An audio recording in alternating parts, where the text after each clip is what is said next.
আসসালামু আলাইকুম রহমতুল্লাহি ওবরকাতুহ। আমার মুসলমান ভাই বোনেরা, আজকে আমি কথা বলবো অতি পরিচিত ও অজানা ভুল নিয়ে। যে ভুল আমরা প্রতিদিনই করে থাকি।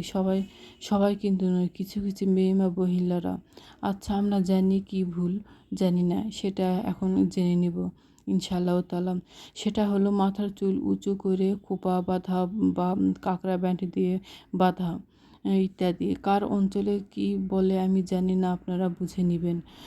মুসলমান ভাই ও বোনেরা, হাদিসে বর্ণিত আছে, মাথার উপরের উটের কুঁজের মতো উঁচু করে চুল বাঁধা যাবে না। যদি বাঁধে, ওই নারীরা জান্নাতে যাবে না, এমনকি জান্নাতের ঘ্রাণও পাবে না। অথচ ঘ্রাণ এত দূর থেকে পাওয়া যায়। সহিহ মুসলিম 2128। আবার মাথার উপরে চুল বাঁধলে উটের পিঠের কুঁজের মতো দেখা যাবে। এসব চুল বাঁধা মহিলারা জাহান্নামী।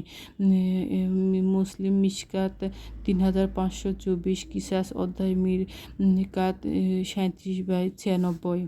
বাড়িতে স্বামীকে দেখানোর জন্য জায়েজ আছে, বাহিরে মেয়েদের জন্য এইভাবে চুল বাঁধা নিষিদ্ধ।